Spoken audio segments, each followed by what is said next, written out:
So if you can just kind of touch on that for anyone who is, as a woman, you're single out there and you're trying to date, you're very successful, and you have constantly often run into this roadblock of the man is so intimidated by you because of your success.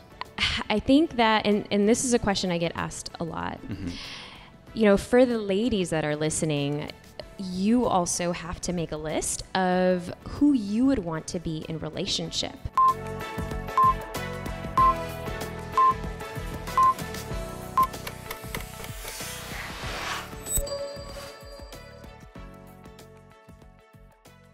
Hey everyone, welcome back to another episode of Who Can Relate. Today, as always, I have a very special guest for you guys, and we're going to be giving you plenty of good stuff. So allow me to introduce my guest, Dr. Neeta Bhushan.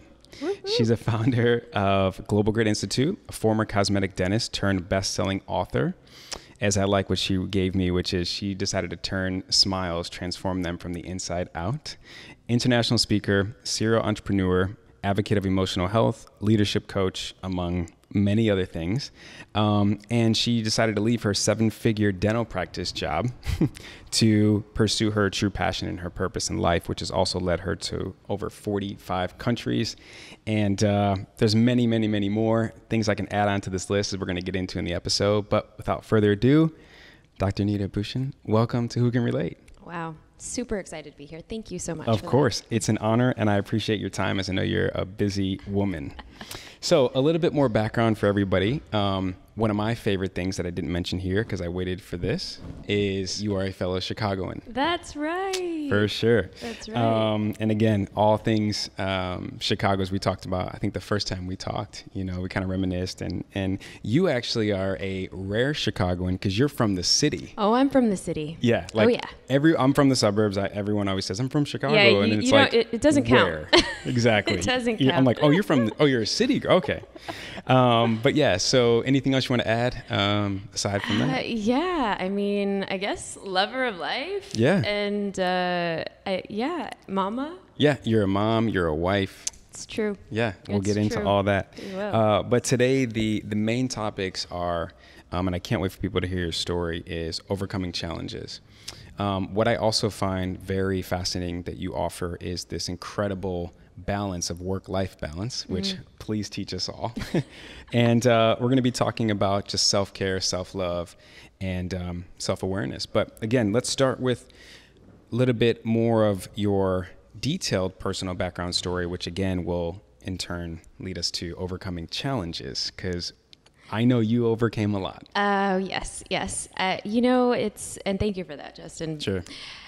I think that a lot of times, you know, each of us have our own journeys, and each of us have our own stories into how we now do the things that we do. Yeah. And for me, that journey started out really young. Like I was, first I was born and raised by, you know, immigrant parents. My mother was from the Philippines and my father was from India. Okay. And, you know, it was this rigorous kind of upbringing of educational drive and success and all of these things. And I was the oldest of 2 younger brothers. Wow. And so, but, you know, at the age of 10 years old, I had to grow up fast because I became, you know, a child caretaker to my mom. And my mom fell sick. She was diagnosed with breast cancer, and she battled, you know, this illness for about 6 years. Okay. So she was in and out of the hospital pretty much my, you know, high school years. Wow. I was almost entering my junior year of high school when she passed. You know, I was 16 years old. So yeah, and she was sick. You said you were 10 to 16. Yeah. Jeez. So I mean, you know, thinking about after school, hanging out with friends, dating boys, all of those things, that was not in my, you know, periphery. Yeah. It wasn't in my environment at all. Yeah. You know, it was like friends came to the hospital and I would perform. You know, dancing was part of our culture, so I would dance and play the piano and do all these things. And I knew some of those things that would make her happy, which was getting straight A's, performing, getting these accolades, because I knew that would take the tension away from what she was actually going through. Sure. So when she passed, a year later, my brother actually was meeting me. He went to a different high school than I did. And he's walking towards my school because we were going to meet for homecoming. And he never made it because he actually had a severe asthma attack. And so he collapsed in front of the school. Oh my God. And they tried to revive him 3 times in the ambulance. And, he was healthy. Sure. And so that was an unexpected loss.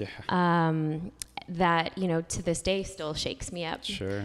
And for my father, who, this was immediately a year after my mom passed away, and it was on my youngest brother's, 12th birthday. So there were so many emotions, and just, we were paralyzed. We were paralyzed with all of this tremendous trauma and grief. And so it really took my dad by storm. He never quite fully recovered from it, which meant that I needed to step up. I couldn't go away. It was my senior year. I couldn't go away for college. I had to stay in Chicago. I applied to all of these amazing schools. I got in, but I was taught that, family comes first, that your happiness doesn't matter because your respect to your culture and your family is like the number one priority. I had to take care of the 2 boys in the house, which were my little brother and my dad. And that meant that I took up on, 3 jobs just to support my family.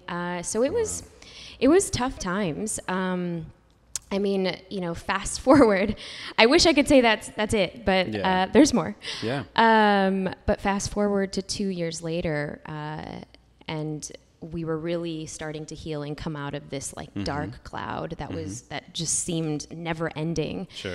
And we got the diagnosis that my father had type 4 lung cancer. Or stage 4, stage 4 lung cancer. And he only had 9 months to live. From the moment you found out? Oh, yeah. So 2 years removed from losing your mom, losing your middle brother. And then your dad gets diagnosed stage 4, and they say he's got 9 months. They couldn't operate on his lungs. He was a smoker for 30 years. I mean, it was so many of those things. And you're 18 at this time? And at this point, I'm 18. Wow. So I just want to pause for a second because I really want to make sure we all grasp everything's happening. So you lose your mom at 16. You lose your brother a year later. So all those hopes and dreams, again, as you said, put to the side. You have your dad. You guys are finally, like you said, the sun's starting to peek out. And then you get the news with your dad. What is going through your mind at this point, knowing your dad will be gone in 9 months? Now it's just going to end up being you and your little brother, who is 14 at this time, give or take? He was 13. 13. Try to, if you can, I want you to walk me through your mental psyche. When I remember this vividly, and I share the whole story in a bunch of talks, but I think the biggest thing was because I was a biology student at the time. And I was I was pre-med or pre-dental, but I was pre-health. And I remember thinking I knew it all because I was that rebel, teen that I literally immersed myself in so much health and, things like that. And so I was questioning the doctors. I was questioning everything because there was just anger that came up. Like, not again. No, you're kidding me. Or, like, no, I'm not. This can't be happening again. I'm not going to believe it. And in actuality, my father didn't even believe it because he was at the healthiest point of his life. He was jogging 6 miles a day. Wow. And he was in the best shape of his life. So he's like, there's no way this is happening. So it took us a while for us as a family to really cope and believe. Because I think there's, the 7 stages of grief, right? Where there's anger, there's denial. We were definitely in denial. And I don't think we really, I couldn't even fathom that we were going to lose him. There was, I don't think that even came into my purview until he was actually admitted to the ICU. And mind you, my mother spent a year and a half in the ICU. My father was in the ICU for about 2 months before he passed. So I don't like hospitals very much. Yeah, sure. Talk about a trigger. Oh yeah. Yeah. Oh yeah. Yeah. Wow. So, I mean, again, you're sitting here like, why me? You're in denial. This can't be happening. Oh yeah. Full victim state. Yeah. Definitely. And so your dad passes, and now it's just you and your youngest brother. When at what point was it a realization like, okay, I can't play the victim role anymore. This is the worst news ever, but it's happened. You know, I've been saying this on a couple episodes where, which I find fascinating. Bad news is actually more acceptable than uncertainty, because at least you know there's nothing I can do about this. You can't bring your parents back. You can't bring your middle brother back. At least the uncertainty is not like, oh, your dad's doing good, but he may not be. It is what it is. So now you know how to deal with it and cope with it, et cetera. But at what point, and maybe if you could attest it to someone or something, some experience that you had that you're like, okay, I'm not going to be the victim anymore. I have to do this for myself. I have to do this for my youngest brother, and we will get through this. Yeah, I think I had no choice. And we, as a family, had no choice. Like, it was instilled in us culturally that education and drive, and educational drive and success was everything, was paramount. And so while my mom was sick, while my father was sick, I still remembered I was taking like biochemistry when my father was sick and ill, and I contemplated, should I drop this class, because we knew that end was near. Sure. I didn't want to do it. Yeah. I was like, there's no way. I can't drop a class. Sure. You know, this is coming from the girl who still strived for excellence in everything, because that's just what I was no excuses. Ingrained with, right? Yeah. So after my dad passes, it was almost instant that there was no choice. I wasn't going to not just let, I guess in many ways, the ghost of their past or their spirits, I wouldn't let them down. Yeah. And I would work even harder. Like, that became my motivation. Absolutely. Yeah. It's almost like, I was just watching The Last Dance the other day. Yeah. Oh my gosh. I know. Chicago. I know. Chicago, that was Bulls, our childhood. That was everything. Our childhood. I mean, I grew up in the 90s. Like, that was basketball. That was my thing. Yeah. And especially that was a thing for our household with my dad. That was the one thing we bonded on. So for me to even watch that and to see like Michael Jordan's view of just determination and success. I think for myself, it was, I didn't want anybody to feel bad for us. Sure. And I wanted to, in many ways, prove them. And that was that competitive edge that came on. Like, I don't want people and our, to think, or our society to think, oh, look at them, look at what's happened. Poor girl, poor boy, Exactly. And so that just made the drive even more of an even a coping mechanism, to be honest. Yeah, interesting. Yeah. Did your youngest brother kind of pick up that same trait, or was he struggling maybe longer or worse than you? Yeah, I mean, obviously the age was different, but yeah, he was younger, and he was about 14 when he was orphaned, right? And so I think that because so many people were really concerned about his mental health, and was really concerned about, oh my gosh, he's lost 3 members of his family in 2 years and change. Yeah. And so I think that, there was a pass, and I don't want to speak on his behalf. Sure. But I think that, he was overloved, and he was, like, we were raised by a lot of times by all of our aunts and our grandmother. Sure. And so everyone, it was like, it takes a village. Yeah, sure. Oh, it totally took a village. I mean, so I think for my brother, he was still, despite everything, we were raised by such a loving community where, I definitely think that I don't know where we would be if we didn't have that. Sure. Guaranteed. Sure. So you go through all of these, which a lot of people don't even, I mean, we're all eventually going to lose our parents. We know that. But I mean, before you're 18 years old, no, is the odds are not in that favor, right? And so you go through this kind of adversity and these kind of challenges, and you lose a sibling. You go through all this. So today, is it, I mean, people always say it could be worse, right? And so when life hands you a bad lemon, are you like, this is easy, piece of cake? Look where I came from, and look what I dealt with, and I had to overcome. This is nothing. Do you kind of have that mindset of like your tactical method of dealing with things is so specific and just like a layup, if I could use the Last Dance basketball analogy, like this is easy, no problem? Yes, I definitely think it's informed a lot of the work that I do now. Guaranteed. I think the framework that I've used in many of my books, but my first book specifically, Emotional Grit, and I use the acronym of GRIT, Grow, Reveal, Innovate, and Transform. And it's that for a reason. I had to, despite all of those things, I had to choose growth. Sure. And of course, there are many researchers that have done studies on growth mindset and fixed mindset. Yeah. But really, that for me gave me purpose. It gave me a sense of even a reckoning in terms of why this did happen for me. And of course, as a young girl, you don't really know. Sure.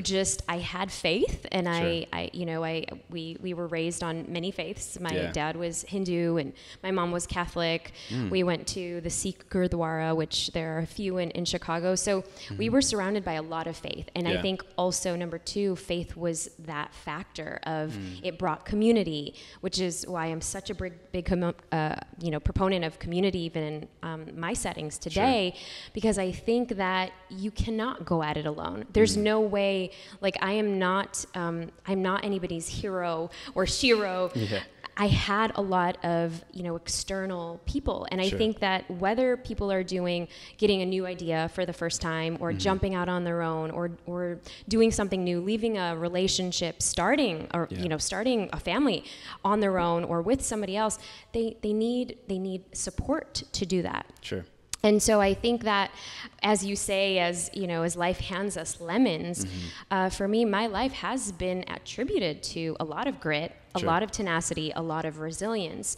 I think, how I deal with things now, it's actually, I would probably say it's because of all of those things that I've been through. Hands down, 100%. Sure.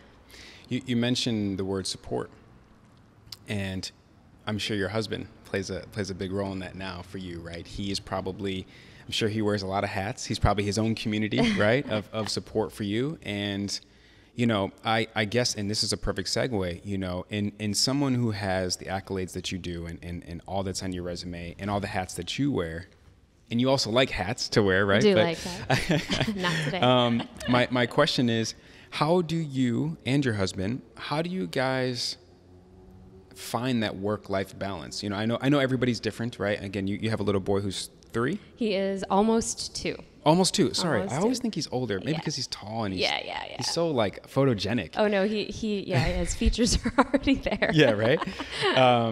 But how do you guys find that work-life balance? That's something, whether you're married or not, everyone struggles with. And what was kind of the trial and error process for it?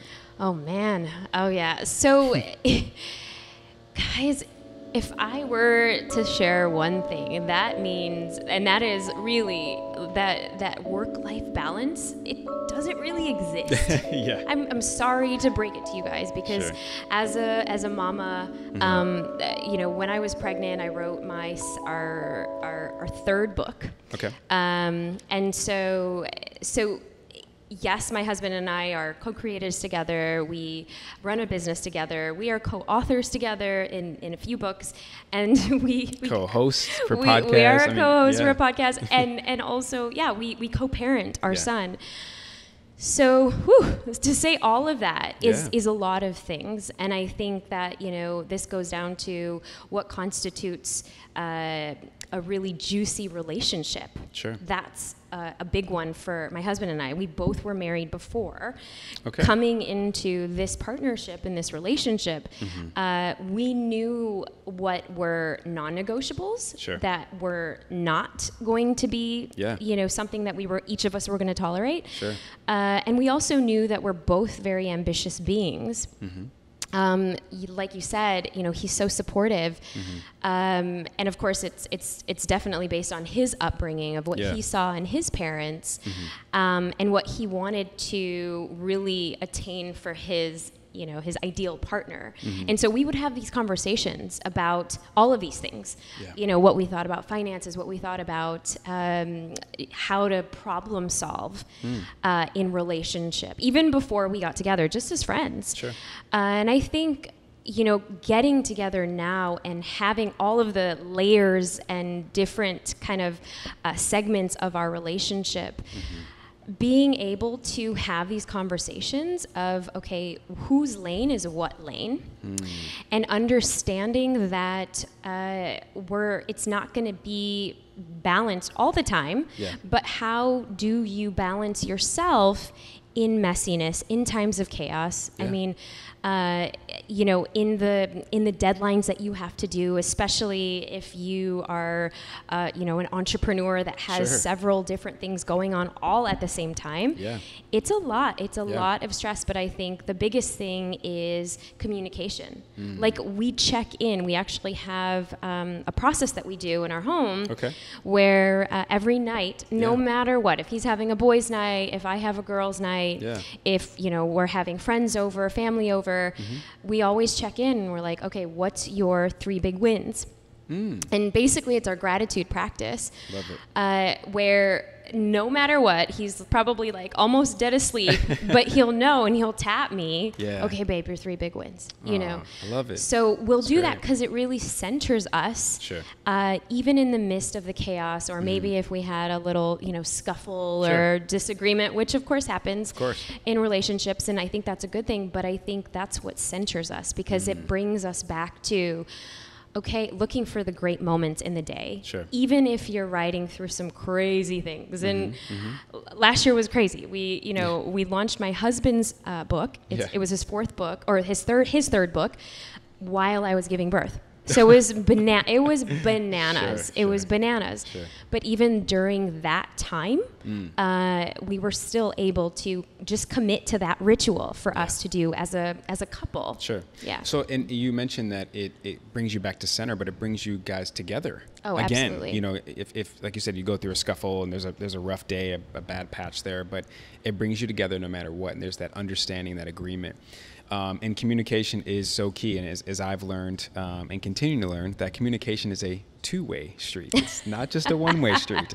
My wife, we used to, our scuffles, now I can laugh about it. She can too. But back then, no one was laughing. And basically, I used to have this idea that I would do everything I could to explain my perspective and my side on the matter, on the same event. And once you understood it, we were done. That's it, right? Okay, so you got it. You understand what I'm saying, so we're done now. We can all go on, right? And she's like, wait, no. And she taught me that, you can have 2 different experiences on the same event. And as much as you want me to listen to you, you have to listen to me. And I've always known this, which is easier said than done, but you really have to try to have this hindsight in the moment of listen to understand. Stop listening to reply. Because I used to always, I'm like, Kevin Hart, are you done? Are you done? Are you done? In a sense, I was like, is it my turn to talk now? But then I'm not retaining anything that she's saying to me. Right. And so again, 2-way street for everyone out there, communication, 2-way, listen to understand, don't listen to reply. And I love the nighttime routine. We have our own little gratitude practice that is more or less what you guys do, but we do it within ourselves before we go to sleep and, in our head. But I definitely I'll implement that in our relationship. So I love it. So good. So you said that your husband was married before, you were married before. So there was a dating process, right, for you guys. And you definitely knew more so than ever what's not going to work, right? Oh, absolutely. You're open to what will work, but you're like, I have a hard no, as you said. I got some boundaries, some deal breakers. So you had your dental practice before you met your husband? Perfect. I bring that up because you were already very successful. there's a lot of women out here who are very successful at their respectful jobs. And when they are dating, they find it very difficult for men to accept their, not just independence, but their success. You know, a lot of men, which speaks to the man's insecurity, right? He doesn't know where to get in, where he fits in. He doesn't know what lane to maneuver through. And he finds a very successful woman very intimidating. So if you can just kind of touch on that for anyone who is, as a woman, you're single out there and you're trying to date, you're very successful, and you have constantly often run into this roadblock of the man is so intimidated by you because of your success. Ooh, okay. Big question. Yeah. I think that, and this is a question I get asked a lot. Mm-hmm. You know, for the ladies that are listening, you also have to make a list of who you would want to be in relationship, who you are in relationship, because I think the biggest thing is we as successful women, and I'm so guilty of this myself, we think that the way that we are going to act in our business is the same as we're going to act in our relationship. Yeah. And that's honestly not true. Where does that come from? I think that's just biological. Okay. Like we want to, and this is, you know, I take this from one of my dearest mentors in this space. It's Alison Armstrong. She has a lot of books and she's done so much research in this area, but really and Esther Perel, I'm sure everybody knows, also has really looked into the polarity and why relationships work, right? Sure. But if we're treating our relationships as, you know, our business, and we're the CEO of our business, but in actuality, what we want to do when we come home, we want to come home to somebody who's going to love us, adore us. Like, I don't want to be, you know, bossing barking. You around too. I don't want to be barking around my guy. I want him to be firm and stand strong in who he is. And be able to let me soften up, because I think it's a matter of that masculine energy which we all have. You know, and I think in certain environments you bring that masculine energy on, right? And I think that's what happens a lot of times with masculine and feminine energy. If there's too much of that, right? We as type A women, there is that masculine energy that comes into play. But there's a reason why lingerie and, you know, all of these other ways to kind of soften back up into how you really want to be in a relationship. Playful, fun, loving, like all of those characteristics. And it's exhausting if you have to wear this, like, I am strong armor all the time. All the time. It's exhausting, you guys. And I know many of the women can relate, because there was a time where I was hurt and I was walking around with my heart on my sleeve and thinking, you know, all men were whatever. Of course. I know. You know, and it's only because I was hurt and I had my guard up. But I think that, and I actually, even ladies, don't ever do this, and I've shared this in my talks as well. I made a spreadsheet. Okay. Should have started with that. Make a spreadsheet. There's the life hack. Oh boy. I love it. So the title would be not to make a spreadsheet, but I did. And it was a slew where I went on dates, and it was, I don't know, I gave myself 60 days. And I remember this, and it was before I met my now husband. 60 days, but I was going to date. I was going to date as many people as possible for those 60 days. And I think it was, I don't know, at least maybe 25 guys or something like that who made it to this list. You were busy. Oh yeah, I was busy. And I was ready. I had done all of this work. I wanted to practice all of these things. Yeah, of course. And so in my research brain, because mind you, I was already doing research for my book. My research brain goes into this thinking that, okay, love, you know, here are the characteristics, ambition, you know, are they growth centered? What books have they read? Like all of these things. And on a scale of 1 to 10. In each of these categories, I was bananas. Okay, don't do this. I was bananas. But it worked. No. Oh, it didn't work. No. What happened was I was not taking that attraction into account. And none You're just going off of the I was going facts off of this in the Excel spreadsheet. Yeah. Okay. Oh, I should like this person. Why am I not attracted to this person? Because it was all logical. Sure. It was very masculine because I was organizing and putting all of these things together, right? Yeah. And guess who never made it on the list? My now husband. God. Sure. And we joke about this all the time, and he'll say it in his big talks. And of course, we have to. Story. It's a great story, but so ladies, don't ever do that. But I think there's a reason why really strong women are looking for strong men. Sure. And of course, there is that intimidation factor. Yeah. But I think then if those men are intimidated by you, are you also hiding your heart because you were hurt before? Sure. I think who we are, we bring into that relationship. Like I knew I wanted my husband to be honest. So who did I need to be in a relationship? I needed to be honest first. Yeah. If I wanted my husband to be vulnerable, what did I need to bring into that relationship? I needed to bring in vulnerability as well. Sure. I needed to be vulnerable. Yeah. So I think it's the kind of opposite thing that you would actually do in terms of your go-getting inside of your business. Yeah. You would really kind of take the opposite approach because and be. I was gonna say, apply the human element to the spreadsheet. Make sure you do that, right? That's in the fine print. Human element component is important, whether it's in the fine print or not, but it has to be at the forefront. But you mentioned, you had done all this work, and now you're like almost speed dating, right? In a sense, because and I actually did this. I can definitely relate because my start and the brunt of all my self-work was the book Attached. If you've ever read it. Yeah, it's absolutely. great. It's a great book. Highly recommended for everyone. I'll put in the notes. But I bring up Attached and all your work because unless you had the self-awareness, unless your now husband had the self-awareness, right? Who knows what would have happened? So for the women out there who are dating, who are very successful, and you guys are dating these insecure men in a sense who aren't self-aware, right? They're like trying to get in where they fit in, but it's like, no. I just want to come in and complement your life. I want to come in and add value to what you already have going. That should be the goal. But that takes a man and a woman, because I'm sure there's a lot of women who are intimidated by a man's success, but that takes someone who is self-aware and knows that, well, I mean, I want to be with you, but it's not like I need you to complete me.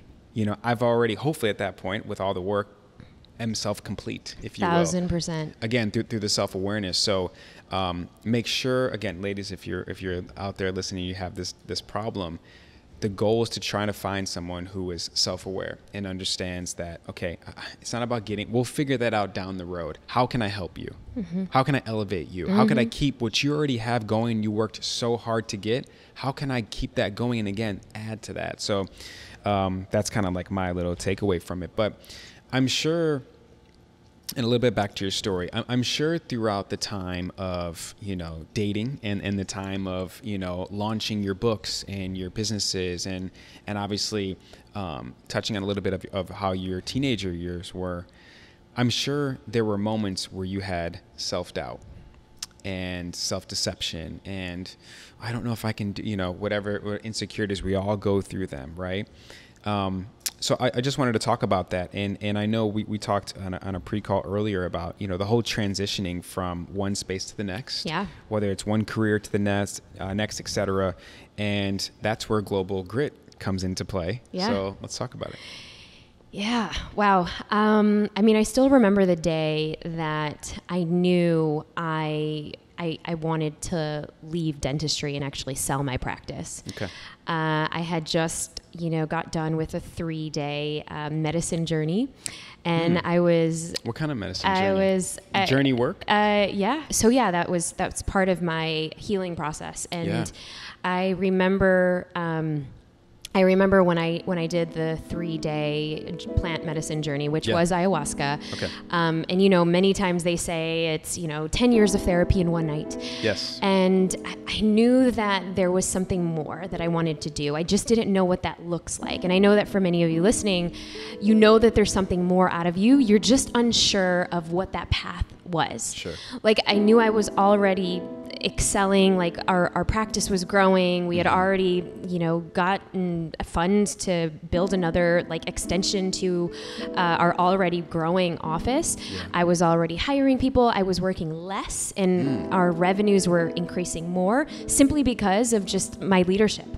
And I was speaking more because I had a nonprofit at the time that I was speaking on behalf of. Sure. And so I was doing a lot more work in terms of motivationally speaking, which was taking me away from the practice of dentistry, right? It was more so me being that linchpin for the other doctors to really thrive in this practice. So I was getting more and more away for longer periods of time and traveling a lot more. And so I went on this 3-day journey, and I remember it was in Toronto, of all places, and usually people go to the Amazon or Peru I went to Toronto.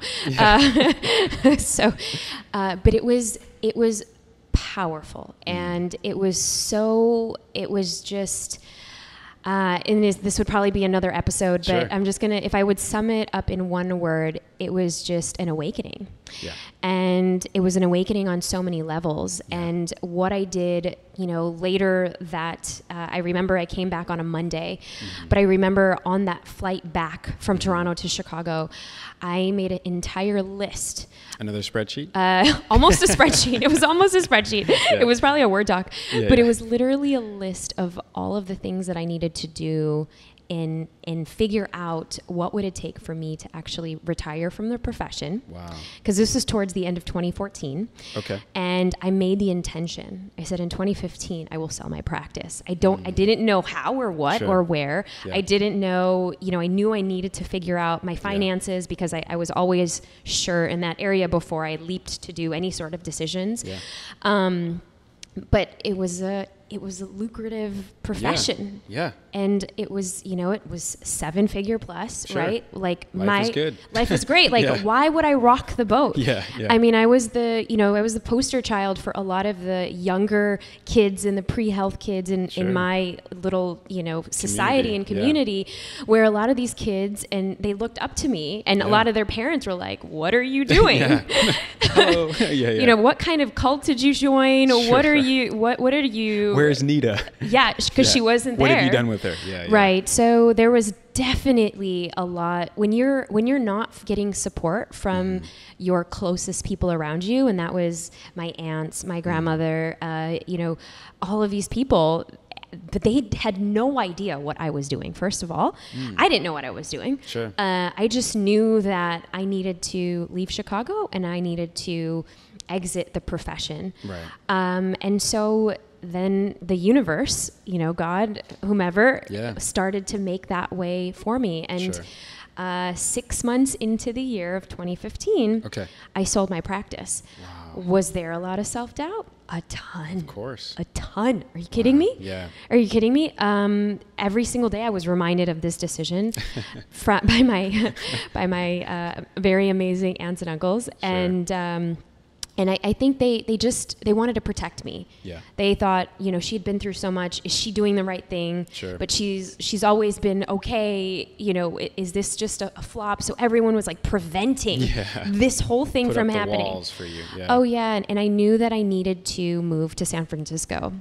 I had already. How did you know? So 2 years prior, and I'll give everyone context. I started an organization which was called Independent Awakening. It was my nonprofit at the time. And to learn more about it, because of course I was a research mindset, right? I was a psychology major in college. So I wanted to learn from the best. And there was a nonprofit management program at Stanford. And I was still seeing patients. I was still a dentist, but I went into the program, and majority of the teachers were from Silicon Valley, and they were talking about they were talking about how to raise funding for your nonprofit. And mind you, I had a very dinky, cute nonprofit helping women and girls increase their self-confidence. And this was throughout, the nation. It went well, and it was really for women of color. And And I wanted to actually learn more of how to raise funds. So that was like the context of why I was there. Got it. But I learned much more. And that was my first kind of entryway into the world of startups, because most of the teachers and the professors, hello, it's Stanford, and it was Silicon Valley. Yeah. So I was exposed to angel investing. I was exposed to how these founders were pitching their ideas, how they were, it was just a very different world. I was used to medicine, right? So it opened my eyes to so many different opportunities. Again, growth, right? That G being, the growth in grit. Yeah. But then it revealed to me that there's many different ways to lead this life. And I was just kind of on the surface level of that. Yeah. Which led me down so many different paths, but it led me to then begin to start creating Global Grit, which in the first iteration was just a consulting agency. It was consulting small businesses, which included dentists. It included, doctors, lawyers' offices, chiropractors' offices, and wellness-based offices to really expand their reach. But this was through traditional settings, right? Now it's evolved to an entire, ecosystem and an online university. But back then it was just the doctors wanted to make more money and work less. So I was helping them do that.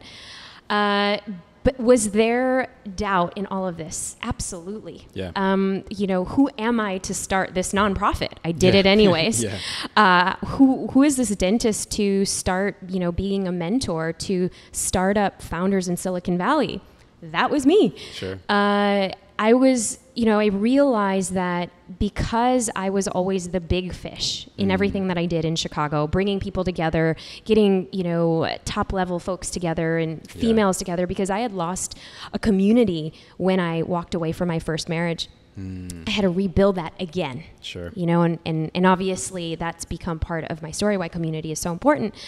But that was the indicator that if you go into, a bigger pond and you are that small fish, just like I did in San Francisco, your ego will be tested. Yes. Humble pie will be served. Oh, absolutely. Yes. And I thought I had my 7-figure practice, but according to these giants who were raising, hundreds of millions of dollars, this was nothing. So me as a dentist, of course, there were so many different internal battles and of course I was doing research, right? I was researching how leaders made better decisions and what actually contributed to their success, and what were their skill sets, what were their characteristics. And so that's really why it really propelled me from that ayahuasca journey to move cross country and to move to an area where I can be thriving around people who were supporting this idea of growth. I mean, this is the birthplace of innovation. So why? And they were like-minded individuals as well, which definitely helps. Absolutely. And you're learning at this exponential rate because it's so different than this perfection-driven culture that I was born into. So, but the ayahuasca journey, and is something I definitely have on my list of things to do ASAP. And I'm really excited for it. But if someone's more reluctant and hesitant rather to do something like that, that's okay. I think that the key takeaway here is that you found your path. You didn't know whether you're going to drive down it, walk down it, ride a bicycle down it, but you were going to go down this path. And it led you to San Francisco, as you mentioned, and it led to open up and led to all these other doors and building a new community, et cetera. And the other key takeaway is you don't know unless you try. Self-doubt is inevitable. It is going to happen, right? And anyone that thinks success is just success on its own, failure is the partner to success. It goes hand in hand. You cannot have one without the other. So again, for everyone out there, as I commend you for taking that risk, as you said, you lost a community after your first husband and that divorce, and now here you are, a big fish in Chicago, but you decide to venture out. Now you're a little fish in a sea, essentially. And I definitely relate to that because I was definitely a big fish in Chicago in my profession in modeling, and everyone knew me. I could walk into a room and I was like, oh, hey, Justin, whatever.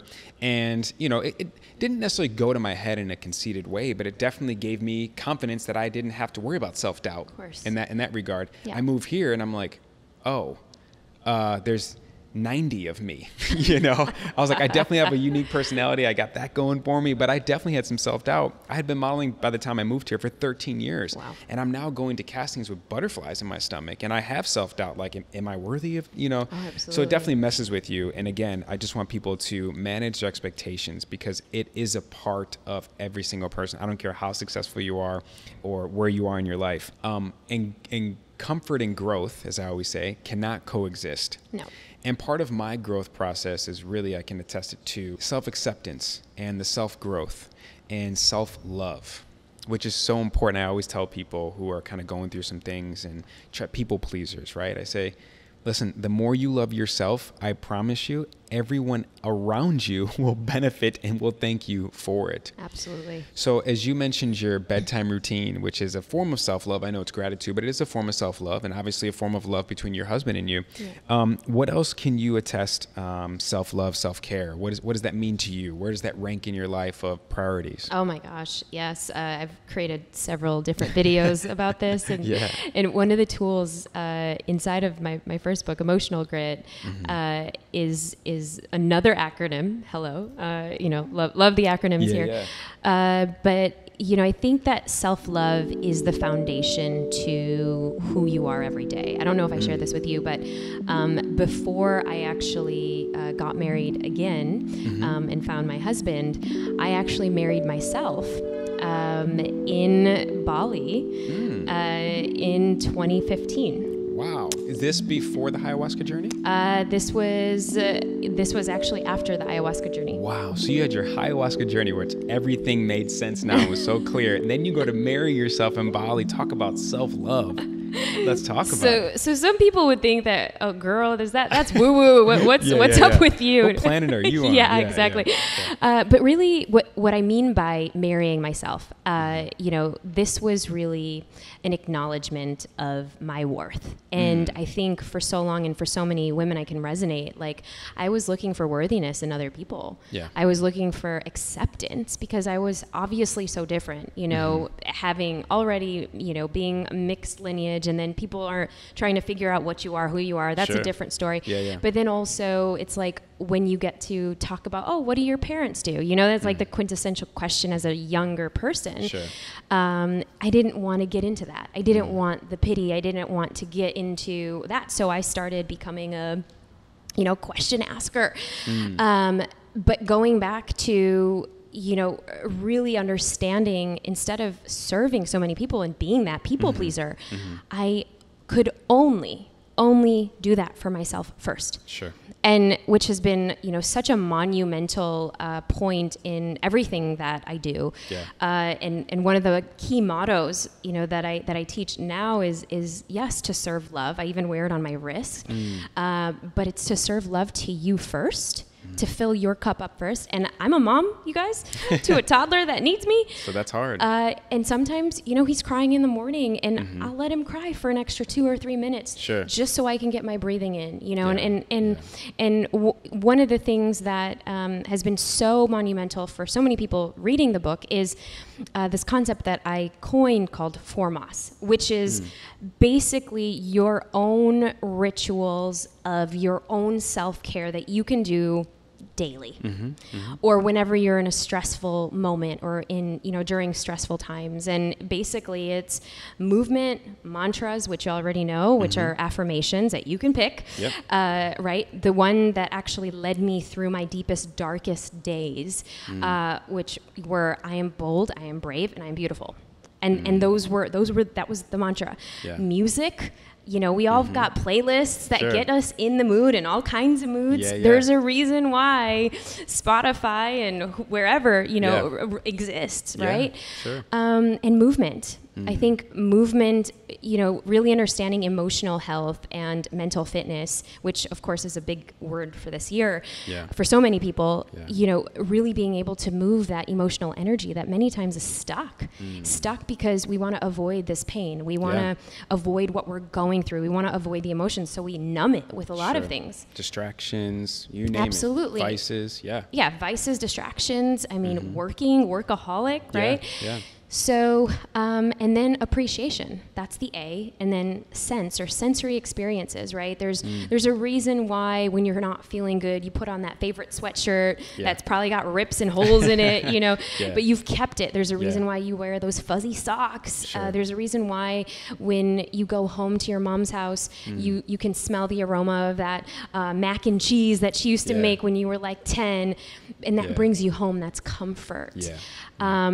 So I think that if you create your own tools of whatever that looks like, whether it's podcast shows or, you know, saving this episode and re-listening to it over and over again as one of your emotional grit tools, you know, I think it can easily snap us back into, okay, I've got this. I'm having a hard day. I'm serving everyone but myself. But you know what? This is my time for me. Yeah, well, like you said earlier about you and your husband, it brings you guys back to center. And everyone needs a self-care package of sorts, if you will, for lack of a better term, to bring them back to center, to bring everything back to, okay, I'm going to be okay. This is why I started. This is where I'm going. I'm good now, right? But a lot of people consider self-love as selfish.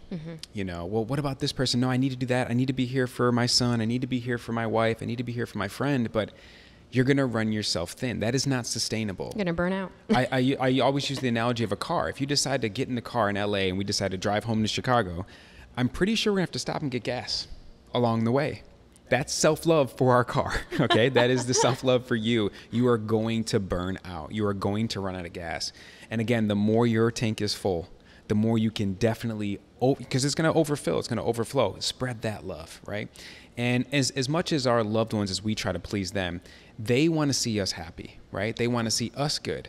Well, that's on us then, right? Again, that self-care package, those tools, as you've had another acronym, which is great. And I'll make sure everyone knows the books and the Global Grit and the YouTube and the podcast and the Instagram. We'll make sure we get all this. But and kind of trying to wrap up the episode and some final takeaways is you know, we've talked about so much that's going to help so many people. What do you think is, if you can kind of pick one or two things from the conversation today, what do you think are some of the things that you hope and you want people to be able to relate to the most?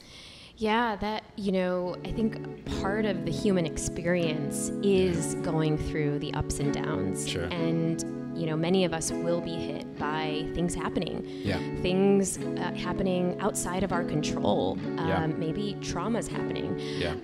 And I think it depends on your ability to hone in on the self-care practices. Maybe that you've listened to this episode, or maybe that it's sparked something for you to dig inside of yourself to know that you totally got this. I think that's the biggest takeaway, because we, you know, pain is part of what we go through every single day. We're going to get rejected. We're going to get laid off. We're going to want to leave a relationship. We're going to want to say uncomfortable things to people that mean so much to us. Absolutely. And I think it depends on your mindset and your awareness, like you were talking about, to be the beginning of, okay, can I make a better decision? And how can I take care of myself in the process as well? And self-care is not selfish. No. It's self first. It's important. It's necessary. It should be at the forefront of the priority list, and it's almost as number one. But the other thing is I'm a huge component of this. It's like one of my life mottos is control what's in your control. Absolutely. And a lot of people know that, but they needed a friendly reminder every now and then, because what is actually in our control in life? Hello, COVID. Okay. When no one saw this coming, we can't control this. This much is in our control. And whatever that is in your control, master it. Perfect it as much as you can. Don't be too hard on yourself. Accept the self-doubt. We know that that's coming. Keep it moving. So good. Yeah. And I think this is the perfect time now to move on to our rapid fire questions. Woo! So we have 5 questions. Neeta's not prepared for this. She has no idea what's going to be asked to her. But that's the point, because I think it's important to, and I think it's great to have everyone's raw, authentic answer and response. So first question is, who is or was your role model? Ooh, gosh, I have so many. Sure. I have to say, first and foremost, my father. Okay. Yeah, he's the one that, been there for me. Right. Yeah. and was an avid reader. And we talked right before we started filming. He gives you at 14 years old the 7 habits of highly effective people at 14 years old. Stephen Covey. Stephen Covey? Yeah. Jeez, good for him. That I wanted to flush down the toilet. Yeah. You're like, okay, I'm going to watch the Bulls, right? Number 2, what does your dream life look like? Well, I would have to say I am a water baby. Yeah. So I have to be by the water. Sure. With the people that I love, doing the things that I love. I love it. That's great. Number 3, what's the best advice you've ever received? Oh, so good. So good. Which one shall I pick? Yeah. Okay. I think it was during some of my losses. But that, these times are meant to shape you. Yeah. I love it. Number 4, and every time I have a woman on the show as a guest, for selfish reasons, I have to ask this question as my daughter's 12, almost a teenager. And my question is really to be able to relay this to her when the time comes.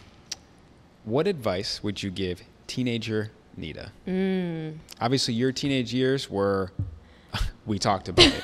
Okay, we talked about it. I get it. A regular teenager. Yeah, exactly. But even to myself. But I think for younger self, don't be afraid to make mistakes. Make as many mistakes as possible. Yeah. Don't be afraid to speak your voice, because your voice can be the catalyst for somebody else, and speak it loud and proud. 100%. And I'm sure your voice, as you are a motivational speaker, an international speaker, has helped out so many people who have gone through so many similar things that you've gone through. And that's a perfect segue to my last and final question, which is, what do you admire most about you? I think my ability to galvanize people around a particular topic and really make them feel good about themselves. I love it. Kind of the light in the room kind of scenario. So before I always close with one way, which is a acknowledgement moment for my guests, which I'll get to. But before we do, again, as your resume is lengthy, what's next for you? What are you working on? What do you want people to go to now, prepare for later? Where can people find you? Let everyone know who Neeta is a little bit more. Yeah, so we have this amazing online community. If you are looking to build your mental fitness, one of the most exciting things that my husband and I actually had put together during this entire time was access to resources, because community, never before now has been so important, and being around like-minded people, and getting access to trainings and things to really up-level your growth and connection and just your overall well-being. So, come and play at Global Grit. For sure. And the podcast is coming soon between you and your husband. Oh yes, our podcast is launching. It's launching in the fall, and it is called The Brave Table. I love it. Where we talk about all things that are ruffling some feathers over at The Brave Table. Yeah, and I'll make sure I put all the websites, the links, the books. People will definitely be able to find you. And again, I always end with an acknowledgement moment for my guest. In a busy world that we all live in, pandemic or no pandemic, we often forget who we are, where we came from, and where we are today.